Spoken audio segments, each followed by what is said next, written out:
Wanted to spend a little time talking to you all about how God leads the mission.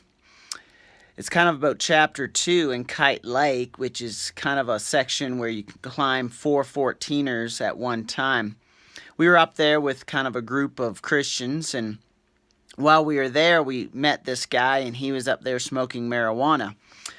I did not know that you could get higher at higher elevations. So if you could get higher at a mile up where Denver is, you could almost double your feelings of being high up at Kite Lake, which was about 12,000 feet up in the air.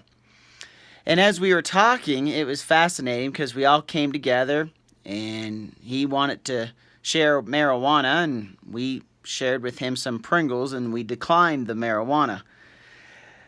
Anytime you're out there in the mission field, you never know what you're going to find. People are different.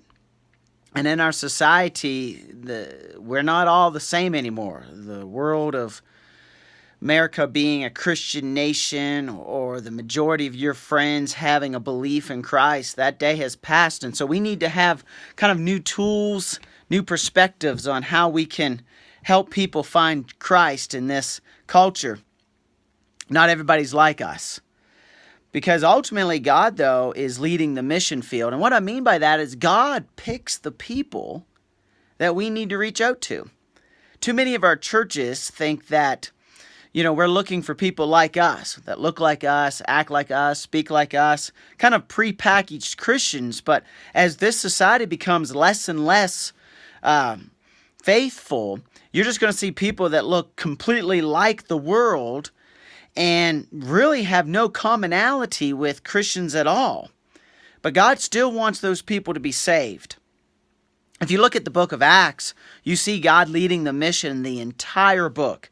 You go to the Jews, and that was a radical message to these Jews that now Christ is Lord and they need to submit to Him. Then he goes to the Samaritans, and that is kind of a debated topic there. The Jews are saying, whoa, the Samaritans, they're not acceptable. And then you see in Acts chapter 10, Cornelius and the Gentiles are then included into the gospel message. Should make us realize that all people are part of the Great Commission. Not the football players, not the basketball players, not the mechanics club or the science club, but all people. All people need Jesus.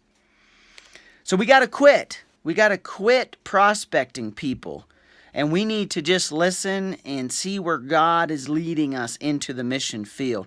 If you're working with a group of people and they're not responding, be like Paul at the very end of the book of Acts. Time to move on. Find the people that do want to respond to the gospel, that are willing to listen, and reach out to them. So the key principle here in God leading the mission is trust God. God is the ultimate missionary, and He is out there leading you. It's God's job to pick, and it's our job to participate. So be faithful to His call and follow Him into the mission field.